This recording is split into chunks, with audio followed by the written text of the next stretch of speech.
নমস্কাৰ প্ৰিয় দৰ্শক দি প্ৰাইম শোলৈ সকলোকে স্বাগতম জনাইছো মই পাৰ্থ বৰা প্ৰিয় দৰ্শক এনসিআৰটি অৰ্থাৎ national council of education research and training এ যি পাঠ্যপুথি প্ৰস্তুত কৰে দ্বাদশ শ্ৰেণীৰ বুৰঞ্জীৰ পাঠ্যপুথিৰ পৰা কৰ্তন কৰিছে এটা বৃহৎ অংশ কৰ্তন কৰিছে মুগলৰ সন্দৰ্ভত যি বিশ্লেষণ আছিল সেই বিশ্লেষণ কৰ্তন কৰিছে এনসিআৰটি আৰু এনসিআৰটি যি পাঠ্যপুথি যি টেক্সটবুক সেই টেক্সটবুকবোৰ গ্ৰহণ কৰে সিবিএসই আৰু সিবিএসইত প্ৰতি বছৰে দ্বাদশ শ্ৰেণীৰ পৰীক্ষাত অৱতীৰ্ণ হয় প্ৰায় 15 লাখ ছাত্ৰ ছাত্ৰীয়ে তাৰে 8 লাখ ছাত্ৰ ছাত্ৰী হিউমেনিটিজ বিভাগৰ আৰ্টছৰ ছাত্ৰ ছাত্ৰী কলা শাখাৰ ছাত্ৰ ছাত্ৰী অৰ্থাৎ প্ৰতি বছৰে এই চেপ্টাৰটো তেওঁলোকে পঢ়িব নালাগে মুগল সম্বন্ধীয় মুগল সম্পৰ্কে যি বিশ্লেষণ আগ্ৰহ হৈছে সেই চেপ্টাৰটো তেওঁলোকে পঢ়িব নালাগে বা তেওঁলোকে সেই বিষয়ে মুগলৰ সেই অংশৰ বিষয়ে পঢ়াৰ পৰা বঞ্চিত হ'ব প্ৰিয় কিতাপখন আছে এইখন কিতাপ থিমছ ইন ইণ্ডিয়ান হিষ্ট্ৰী পাৰ্ট 2 এনসিআৰটি এইখন কিতাপ প্ৰকাশ কৰে এই কিতাপখনৰ এটা অংশ যেটো অংশত মুগলৰ বিষয়ে বিশ্লেষণ আছে কিতাপখনৰ এটা অংশ যেটো অংশ এটা চেপ্টাৰ যেটো চেপ্টাৰৰ নাম Kings and Chronicles the Mughal courts 16th and 17th century অৰ্থাৎ মুগলৰ ৰাজদৰবাৰৰ 1600 আৰু 1700 শতিকাৰ যি বিশ্লেষণ এই বিশ্লেষণ আতৰুৱা হৈছে এই বিশ্লেষণ এই পাঠ্যপুথিখনৰ পৰা আতৰাই দিয়া হৈছে কৰ্তন কৰা হৈছে আৰু এই বিশ্লেষণত মুগল সাম্ৰাজ্যৰ বিশেষকৈ আকবৰ আৰু শাহজাহানৰ সময়ৰ পাণ্ডুলিপিৰ প্ৰকাৰ চিত্ৰৰ নক্সা নিৰ্মাণত ৰঙৰ ব্যৱহাৰ আদৰ্শ সাম্ৰাজ্য কেনে হ'ব লাগে ৰাজধানী কেনে হোৱা উচিত ৰজাৰ সভাৰ প্ৰকাৰ সেই সময়ত যিবোৰ সন্মান যি টাইটেল দিয়া হৈছিল সেই সন্মান কেনে ধৰণৰ আছিল উপহাৰ দিয়াৰ পদ্ধতি কেনেকুৱা আছিল ৰাজকীয় পৰিয়ালবোৰ কেনেদৰে পৰিচালিত হৈছিল ৰাজকীয় আমোলাতন্ত্ৰ ৰয়েল বিউৰোক্ৰেসি কেনেকুৱা আছিল মুগলৰ আভিজাত্য কেনেকুৱা আছিল মুগলৰ যেটো এলিটিজম কেনেকুৱা আছিল এই সন্দৰ্ভত বৰ্ণনা গ্ৰহণ হৈছিল এই চেপ্টাৰটো এতিয়া আতৰাই দিয়া হৈছে অসমৰ এজন বিজেপিৰ বিধায়কে তাজমহল কুতুব মিনাৰ আদি ধ্বংস কৰি দিব লাগে আৰু সেইবোৰৰ স্থানত মন্দিৰ নিৰ্মাণ কৰিব লাগে বুলিও আজি মন্তব্য কৰিছে দুটা বিষয় প্ৰিয় দৰ্শক প্ৰথম কথাটো হৈছে এই পাঠ্যপুথিখনৰ পৰা এটা চেপ্টাৰ আতৰুৱা হ'ল মুগলৰ চেপ্টাৰটো আতৰুৱা হ'ল মিক্স ৰিএকচনছ আহিছে কোনোবাই গ্ৰহণ কৰিছে কোনোবাই স্বাগতম জনাইছে কোনোবাই ইয়াৰ বিৰোধিতা কৰিছে কোনোৱে বুৰঞ্জীক বিকৃত কৰা বুলি অভিযোগ উত্থাপন কৰিছে ৰজা মধ্যযুগৰ যি ৰজা সেই ৰজা দয়ালুৱে হওক বা নিষ্ঠুৰে হওক বা নিশংসই হওক যি যেনেকৈ আছিল সেই ৰজাজন তেনেকৈ অধ্যয়ন কৰাৰ পোষকতা বহুতে কৰিছে কিন্তু বহুতে ক'ব খোজে বামপন্থী যিসকল বুৰঞ্জীবিদ সেই বুৰঞ্জীবিদসকলে মুগলক কেৱল গ্লোৰিফাই কৰিছিল এয়া সময় ডি গ্লোৰিফিকেশ্যনত যি গ্লোৰিফিকেশ্যন হৈ গ'ল কিন্তু এতিয়া সময় আহিছে অন্যান্য যিবোৰ সাম্ৰাজ্য আছিল ভাৰতবৰ্ষত তেতিয়া মধ্যযুগত চোলা ডাইনেষ্টি আহোম ডাইনেষ্টি বা অন্যান্য বিজয়নগৰৰ যি সাম্ৰাজ্য আছিল সেই সাম্ৰাজ্যবোৰৰ বিষয়ে সন্নিবিষ্ট হ'ব লাগে বুলি দাবী উত্থাপন হয় কিন্তু প্ৰশ্নটো প্ৰিয় দৰ্শক এইখন কিতাপত বা এনসিআৰটি যিবোৰ history textbook class 9 class 10 class 11 class 12 তাত আহোমৰ বিষয়ে আহোম সাম্ৰাজ্যৰ বিষয়ে সন্নিবিষ্ট হ'লনে লাচিত বৰফুকনৰ বিষয়ে সন্নিবিষ্ট হ'লনে হোৱা নাই আজি মই বুৰঞ্জীৰ শিক্ষকৰ সৈতে কথা পাতিছিলো জৱাহৰ নৱোদয় বিদ্যালয়ৰ তেওঁ স্পষ্টকৈ কৈ দিছে অতি সীমিতভাৱে ৰেফাৰেন্স দিয়া হৈছে আহোম সাম্ৰাজ্যৰ যি প্ৰকাৰ যি ধৰণ যি পৰিচালনা প্ৰক্ৰিয়া যি বিউৰোক্ৰেসি যি ৰাষ্ট্ৰতন্ত্ৰ বা অন্যান্য কাৰকসমূহৰ কোনো ধৰণৰ বিশ্লেষণ এনসিআৰটি টেক্সটবুকত বহলভাৱে নাই এটা দুটা শব্দৰে সীমিত আৰু যি আন্দোলন স্বাধীনতা আন্দোলন অসমৰ যি অৱদান বা উত্তৰ পূৰ্বাঞ্চলৰ অৱদান সেই অৱদানো স্থান পোৱা নাই সীমিত স্থান পাইছে এই কিতাপখনত উদাহৰণস্বৰূপে মই যদি এইখন কিতাপৰ কথা কওঁ যিখন কিতাপত মুগল সাম্ৰাজ্যক আতৰুৱা হৈছে এইখন যদি মই কিতাপৰ কথা কওঁ এইখন কিতাপৰ এটা চেপ্টাৰ আছে ভক্তি মুভমেণ্টৰ ওপৰত এটা চেপ্টাৰ ভক্তি মুভমেণ্টৰ ওপৰত আছে 800 শতিকাৰ পৰা 1800 শতিকালৈ এই ভক্তি মুভমেণ্টৰ চেপ্টাৰটোত প্ৰিয় দৰ্শক লক্ষ্য কৰিব শংকৰদেৱৰ বিষয়ে মাত্ৰ 200টা লাইন এইখন কিতাপত শংকৰদেৱৰ বিষয়ে মাত্ৰ 200টা লাইন অৰ্থাৎ এনসিআৰটি পাঠ্যপুথিত এতিয়াও অসমৰ যি কলা সংস্কৃতি ইত্যাদিয়ে স্থান পোৱা নাই অসমৰ বুৰঞ্জীয়ে স্থান পোৱা নাই গিনিজ বুক অফ ৱৰ্ল্ড ৰেকৰ্ডত বিহু অন্তৰ্ভুক্ত হওক কিন্তু সমান্তৰালকৈ ইয়াতো বিহু অন্তৰ্ভুক্ত হওক বুৰঞ্জী অন্তৰ্ভুক্ত হওক প্ৰিয় দৰ্শক মই আলোচনাৰ মাজলৈ যাম আমাৰ সৈতে সংযুক্ত হৈ আছে গুৱাহাটী বিশ্ববিদ্যালয় বুৰঞ্জী বিভাগৰ মুৰব্বী অধ্যাপক ডক্টৰ ৰাজীৱ সন্দিকৈ আমাৰ সৈতে সংযুক্ত হৈ আছে কটন বিশ্ববিদ্যালয়ৰ অসমীয়া বিভাগৰ এছ'চিয়েট প্ৰফেছৰ সহকাৰী অধ্যাপক ডক্টৰ জ্ঞানেন্দ্ৰ বৰ্মন আৰু আমাৰ সৈতে সংযুক্ত হৈ আছে নতুন দিল্লীৰ পৰা জেএনইউৰ বুৰঞ্জী বিভাগৰ গৱেষক ছাত্ৰী প্ৰিয়ম শইকীয়া মই সকলোকে স্বাগতম জনাইছো পুনে মই সন্দিকৈ ডাঙৰীয়া আপোনাৰ ওচৰলৈ যাম আপুনি কেনেদৰে বিশ্লেষণ কৰে মই যদি আপোনাক পুনে সুধো যি এক পদক্ষেপ গ্ৰহণ কৰিলে এনসিআৰটিয়ে হিষ্ট্ৰীৰ এই টেক্সটবুকখনৰ পৰা মুগল কোৰ্টছৰ যি বিশ্লেষণ সেই বিশ্লেষণ আতৰাই দিলে মই যদি সামগ্ৰিকভাৱে সুধো উদাহৰণস্বৰূপে যদি লাচিত বৰফুকনৰে বীৰত্ব সাহসিকতাৰ আমি বিশ্লেষণ কৰিব লাগে ঔৰংজেবক আমি নজনাকৈ লাচিত বৰফুকনৰ সাহসিকতা বীৰত্বৰ কথা জানিব নোৱাৰিম গতিকে আপুনি কেনেদৰে বিশ্লেষণ কৰে এনে ধৰণৰ কৰ্তনৰ বিষয়ে খন্দিকৈ ডাঙৰীয়া শুনি আছে হয় শুনি আছো কৈ যাওক আচ্ছা এই কথাটো হৈছে আচলতে এইটো কি পৰিস্থিতিত এই যেটো বিশেষ আপুনি ইতিমধ্যে উল্লেখ কৰিছে Kings and Chronicles the Mughal courts এই যেটো অধ্যায় এইটো কি পৰিস্থিতিত আঁতৰালে ঠিক ধৰা টান কিন্তু এটা কথা ক'ব লাগিব সামগ্ৰিকভাৱে গোটেই NCERT যিবিলাক পাঠ্যপুথি সেই পাঠ্যপুথিবিলাকত দেখা গৈছে যে কেইবাটাও তেনেকুৱা অধ্যায় বেলেগ বেলেগ বিষয়ত আৰু ইতিহাসৰো যিকেইখন কিতাপ আছে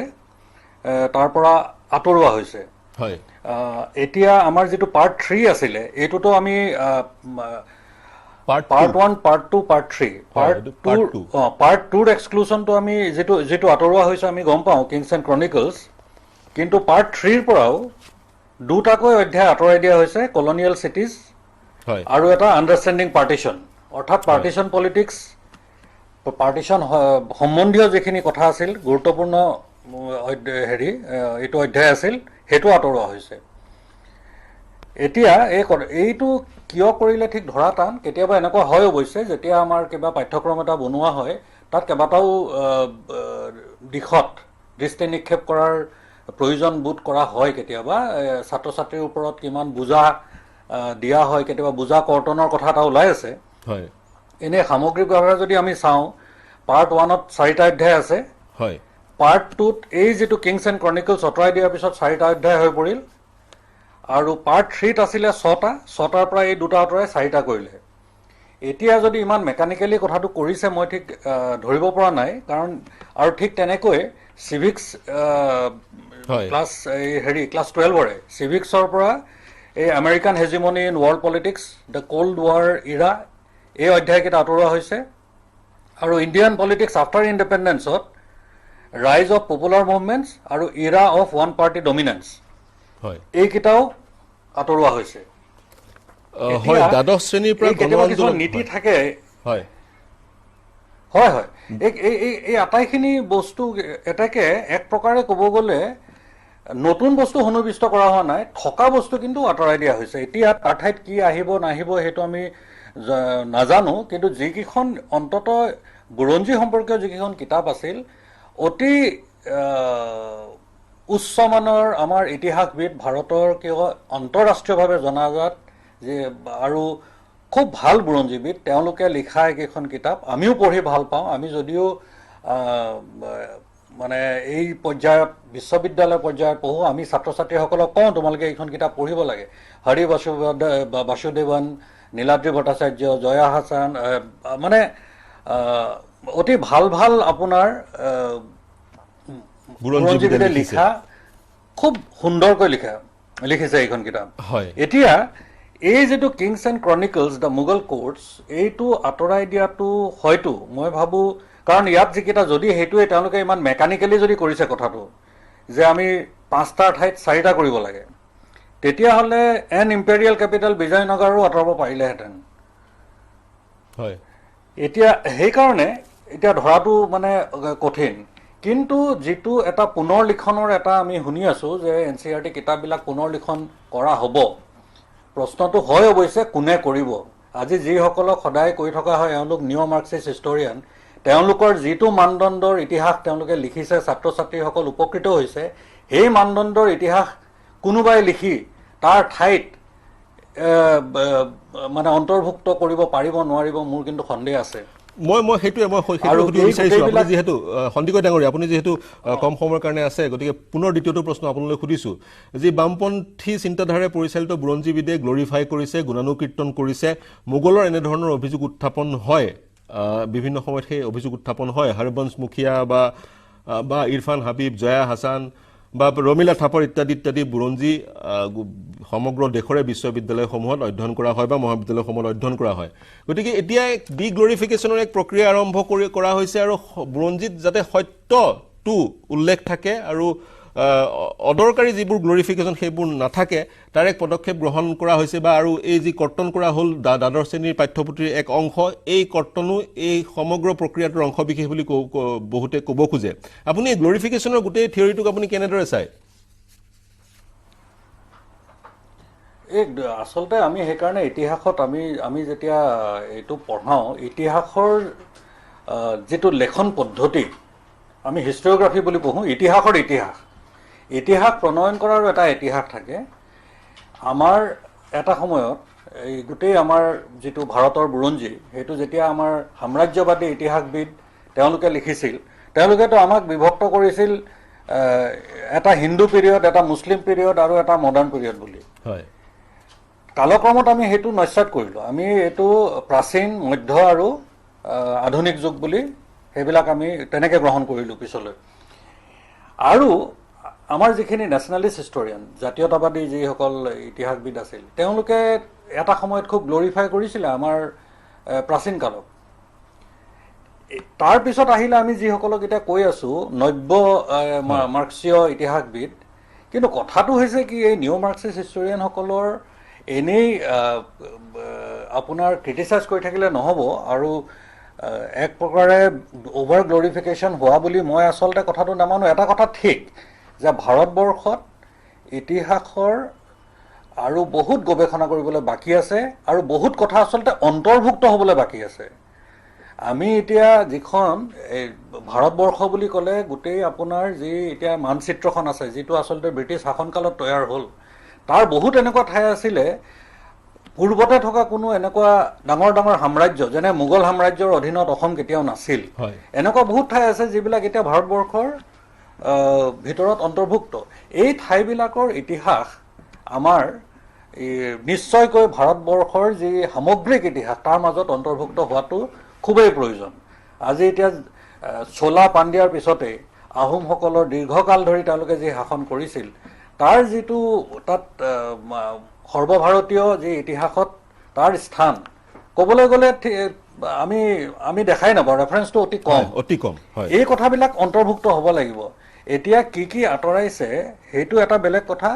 কিন্তু এই NCERT কিতাপখিনি এটা কথা আছে, তেওঁলোকৰ এইটো নহয় যে মই নাজানো 6, 7, 8, 9, 10 এই যে দশম শ্ৰেণীলৈকে এই কিতাপকেইখনত আৰু কিবা কিবি সাল সলনি হৈছে নেকি মই গম নাপাওঁ। ডাঙৰীয়া হৈছে, মই সন্দিকৈ ডাঙৰীয়া সাল সলনি দশম শ্ৰেণীত গণ আন্দোলন আৰু গণতন্ত্ৰলৈ প্ৰত্যাহ্বান যিটো চেপ্টাৰ, যিটো অধ্যায় ৰাইজ of popular movement and challenges to the democracy, এই চেপ্টাৰটো আঁতৰোৱা হৈছে। একাদশ শ্ৰেণীৰ পৰা মধ্য ইছলামীয় ভূমি, চেণ্ট্ৰেল ইছলামিক লেণ্ড, সংস্কৃতিৰ সংঘাত, ক্লেছ অফ কালচাৰ্ছ আৰু ইণ্ডাষ্ট্ৰিয়েল ৰিভলিউশ্যন একাদশ শ্ৰেণীৰ পৰা আঁতৰোৱা হৈছে। দ্বাদশ শ্ৰেণীৰ পৰা আপুনি ক'লে বিশ্ব ৰাজনীতিত মাৰ্কিন যুক্তৰাষ্ট্ৰৰ প্ৰভুত্ব, hegemony of United States, cold war era, এই দুটা আঁতৰোৱা হৈছে। আৰু সমান্তৰালকৈ দ্বাদশ শ্ৰেণীত গণ আন্দোলনৰ উত্থান, ৰাইজ অফ পপুলাৰ মুভমেণ্ট আৰু এটা ৰাজনৈতিক দলৰ প্ৰভুত্ব, অৰ্থাৎ hegemony of one political party in India, সেইকেইটা বিষয় উঠোৱা হৈছে। প্ৰথম কথা NCERT ক'ব বিচাৰিছে এইটো ৰেচনেলাইজিং এক্সাৰচাইজ, সীমিত কৰা হৈছে পাঠ্যপুথি, ছাত্ৰ ছাত্ৰীসকলৰ ওপৰত বোজা কমোৱা হৈছে। এতিয়া বিতৰ্কৰ সূত্ৰপাত হৈছে Chronicles of Mughal course 16-17 century আঁতৰোৱাৰ কাৰণে এক বিতৰ্কৰ সূত্ৰপাত হোৱা পৰিলক্ষিত হৈছে। গতিকে ৰেচনেলাইজেশ্যনৰ যোগেদি ছাত্ৰ ছাত্ৰী বোজা কমোৱাটো এক উদ্দেশ্য বুলি আপুনি ভাবেনে, নে বা NCERTৰ এই যি টেক্সট বুকসমূহ, এতিয়া যদি আমি ছাত্ৰ ছাত্ৰীৰ বোজাৰ কথা কওঁ, ইয়াত যদি মই ক'লোৱে শংকৰদেৱৰ অন্তৰ্ভুক্তি মাত্ৰ 200টা শব্দৰ, শংকৰদেৱৰ অন্তৰ্ভুক্তি কৰিবলৈ যদি যোৱা যায় বা লাচিত বৰফুকনৰ বিষয়ে যদি ইয়াত সন্নিৱিষ্ট কৰিবলৈ যোৱা যায়, ইয়াৰ ভলিউম ডাঙৰ হ'ব। কিন্তু তাৰ সমান্তৰালকৈ অসমৰ হিষ্ট্ৰী, অসমৰ বুৰঞ্জী, অসমৰ সংস্কৃতি, অসমৰ ইতিহাস, এইবোৰ পাঠ্যপুথিৰ যোগেদি ভাৰতবৰ্ষৰ অন্যান্য ৰাজ্যৰ লোকসকলে জনাটোও প্ৰয়োজন। গতিকে তেনে সন্দিক্ষণত দুয়োটাৰ মাজত বেলেঞ্চ কেনেদৰে ৰক্ষা কৰিব পাৰি বুলি আপুনি ভাবে, সন্দিকৈ ডাঙৰীয়া? মই ভাবোঁ এই নতুন যিকেইটা কথা আপুনি এতিয়া অৱতাৰণা কৰিছে, সেইকেইটা মই ভাবোঁ অন্তৰ্ভুক্ত হোৱাৰ খুবেই প্ৰয়োজন আছে। কেৱল এতিয়া আমি উত্তৰ পূবৰ কথা আমি জানো যে উত্তৰ পূবৰ ছাত্ৰ ছাত্ৰীসকল কেতিয়াবা গৈ দিল্লীত, কেতিয়াবা গৈ বাংগালুৰুত আতিশয্যৰ সন্মুখীন হ'বলগীয়া হয়, আৰু তাৰ মূল কাৰণটো হৈছে এই ঠাইখিনিক বুজি নোপোৱা। বুজি পোৱাৰ এটা অতি ভাল সোপান হৈছে বা এটা পথ হৈছে ইতিহাস, সেই ঠাইখনৰ ইতিহাস জনা। সেইকাৰণে যদি আমি যিসকলে এতিয়া আমাৰ এক ভাৰত বা আমি যদি শ্ৰেষ্ঠ ভাৰতৰ কথা কওঁ, এখন ভাৰতৰ ভিতৰত থকা, অন্তৰ্ভুক্ত থকা তাৰ বিভিন্ন ঠাইৰ জাতি জনগোষ্ঠী সকলোৰে বিষয়ে এটা সাম্যক জ্ঞান থকাটো মই ভাবোঁ প্ৰয়োজন। তেতিয়াহে ইজনে সিজনৰ, এতিয়া যে আমাৰ যি বৈচিত্ৰতা আছে, সেই বৈচিত্ৰতা তাৰ প্ৰতি সংবেদনশীল হ'ব আমাৰ ছাত্ৰ ছাত্ৰীসকল। আৰু এইটো আমাৰ ভাৰতবৰ্ষত খুবেই প্ৰয়োজন সেইকাৰণে অন্তৰ্ভুক্তিৰ প্ৰয়োজন আছে অন্তৰ্ভুক্তিৰ প্ৰয়োজন আছে বুলি কিন্তু থকা বস্তুখিনি আৰু আটাইতকৈ ডাঙৰ কথা হ'ল এইকেইখন কিতাপ ইমান গৱেষণা কৰি ইমান সুন্দৰকৈ লিখা কিতাপ ছাত্ৰ ছাত্ৰীসকল মই ভাবোঁ এতিয়ালৈকেতো বহুত উপকৃত হৈ আছিল এতিয়া এইকেইটা যিকেইটা অধ্যায় আঁতৰাই দিব মোৰ দুখ লাগিছে তেওঁলোকে সেই অধ্যায়কেইটা পঢ়িব নাপাব কিন্তু অৱশ্যে পুৰণা ভলিউমবিলাকত থাকিব তেওঁলোকে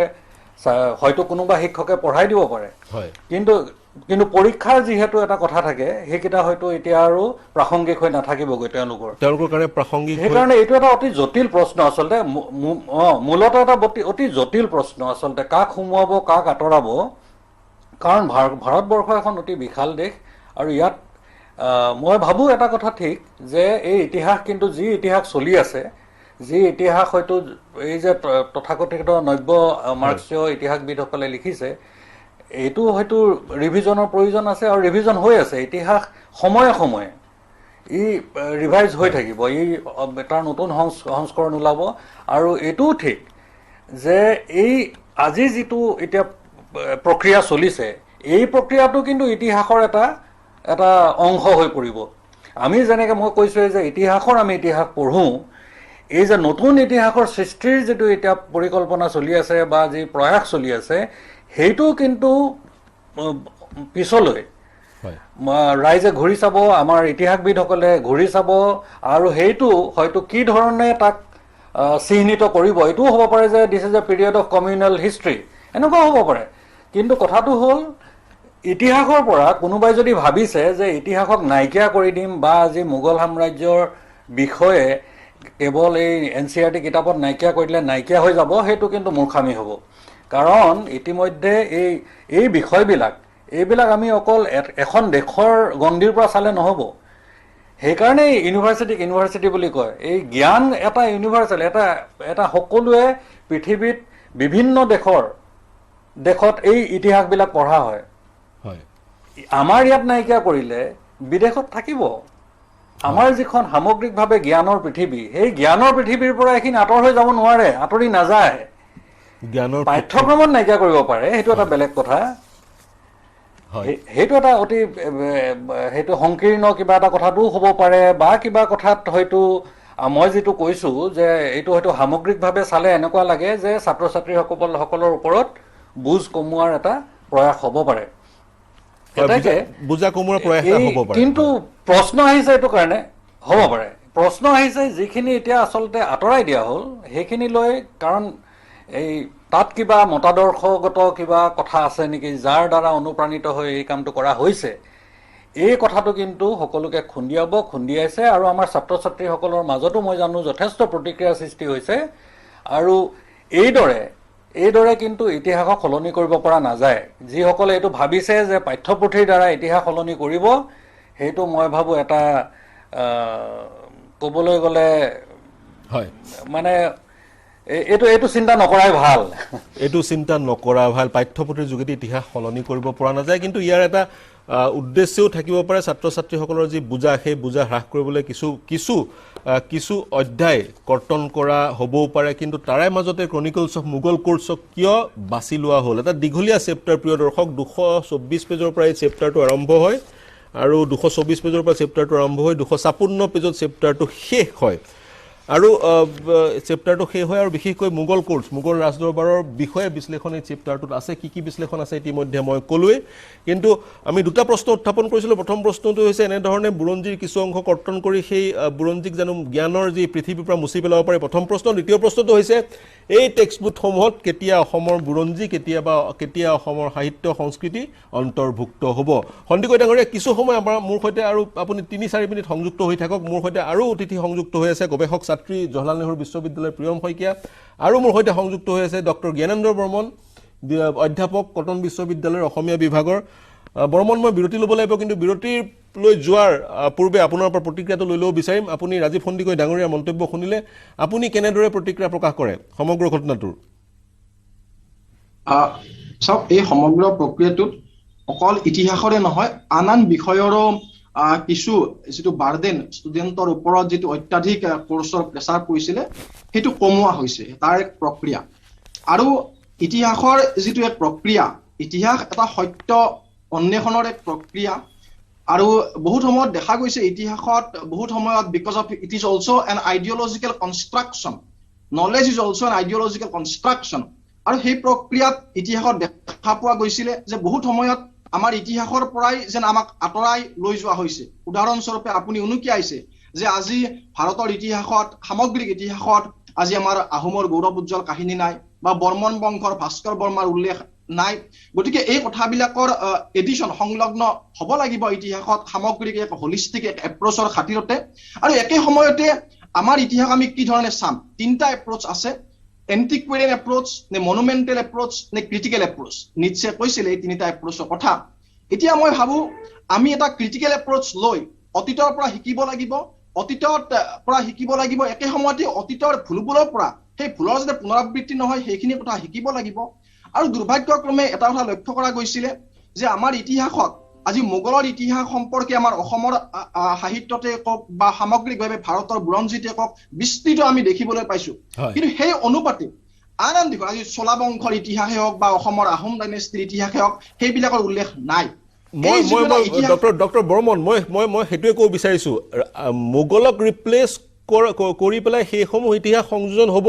আহোমৰ ইতিহাস বা চোলা ডাইনেষ্টিৰ ইতিহাস সংযোজন হ'ব লাগেনে, ৰিপ্লেচ কৰি সংযোজন হ'ব লাগেনে, নে মোগলৰ ইতিহাস থাকক তাৰ সমান্তৰালকৈ এইখিনি ইতিহাস সংযোজিত হওক? তাত কেইটামান দিশ আছে। এতিয়া চাব, কথাটো এনেকুৱা যে আমাক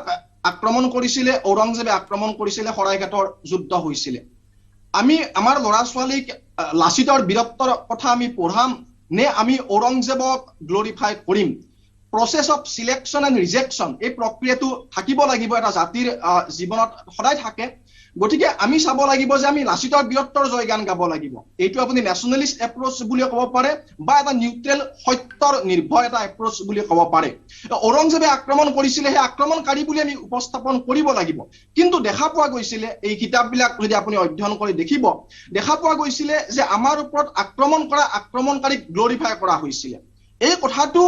পীড়াদায়ক। আমি ভৱিষ্যত প্ৰজন্মক আমি সত্যম শিৱম সুন্দৰমৰ পথেৰে আগুৱাই নিম, বাট দেখুৱাম, নে আমি আক্ৰমণকাৰীক গ্লৰিফাই কৰিম? আৰু মই ভাবোঁ নিৰপেক্ষ দেশপ্ৰেমিক সকলো ব্যক্তিয়ে এইটোত একমত হ'ব যে আমি আমাৰ ল'ৰা ছোৱালীক আমাৰ স্বদেশ, স্ব ঐতিহ্য, স্ব সংস্কৃতি, আমাৰ স্ব বীৰত্বৰ কাহিনী আমি ক'ব লাগিব। কিন্তু আক্ৰমণকাৰীৰ ঐতিহ্যক গ্লৰিফাই কৰাৰ অৰ্থ হ'ব আমাৰ দেশৰ প্ৰতি, দেশৰ সত্য ইতিহাসৰ প্ৰতি আমি অন্যায় কৰা হ'ব, আৰু সেই অন্যায়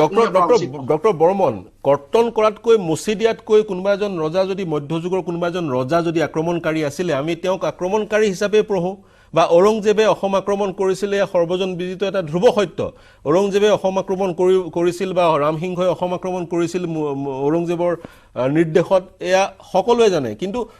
ঔৰংজেবক আমি কৰ্তন কৰিলে লাচিত বৰফুকনৰ সাহসিকতাৰ কথা কেনেকৈ জানিম? আমি কৰ্তন কৰাতকৈ মচি দিয়াতকৈ ঔৰংজেব আক্ৰমণকাৰী লাচিত বৰফুকনৰ হাতত পৰাজিত হৈছিল সেইভাৱে শিকিব লাগিব। আৰু ঔৰংজেবৰ বিষয়ে জানিবলৈ ঔৰংজেবৰ যি বাকী প্ৰক্ৰিয়াসমূহ, ৰাজপাট চলোৱাৰ প্ৰক্ৰিয়া, তেওঁৰ কেপিটেল চলোৱাৰ প্ৰক্ৰিয়া বা অন্য প্ৰক্ৰিয়াসমূহ, বিদেশ নীতি, অৰ্থনীতি, সমাজ নীতি, ধৰ্মৰ ক্ষেত্ৰত তেওঁৰ ভূমিকা, সেই সকলোবোৰ আমি পঢ়িব লাগিব। গতিকে মচি দিয়াতকৈ আমি তেওঁ যেনেভাৱে আছিল সেনেভাৱে অধ্যয়ন কৰাটোৱে বেছি ভাল নহয় জানো?